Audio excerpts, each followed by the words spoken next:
En quoi les jugements de Dieu sont-ils justes? En ce sens que c'est par le labeur et les tribulations que l'on parvient à la récompense céleste. De même que par le jugement des hommes, la couronne d'un prix est attribuée aux athlètes qui combattent. De même, la palme de la victoire est décernée par le jugement de Dieu aux chrétiens qui luttent. Je donnerai à celui qui est vainqueur de s'asseoir à ma droite, dit le Seigneur. Apocalypse 3, 21.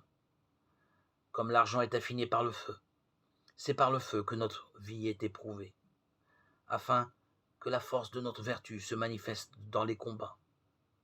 Que faisons-nous de grand en effet si nous louons Dieu dans le bien-être, quand rien de désagréable ne vient nous troubler? Ce qui est magnifique, c'est si tu loues le jugement de Dieu au milieu des difficultés et des affronts, si tu ne te révoltes pas dans l'indigence, si elle ne t'empêche pas de louer sa justice. Plus grandes sont les tribulations, plus riche sera la consolation qui t'est réservée. Cependant, pour ne pas tomber, plus tu te verras en butte à de rudes épreuves, plus tu dois prier le Verbe de Dieu, de t'apporter des encouragements. La seule épreuve qui mérite consolation, c'est celle qui vient du Christ.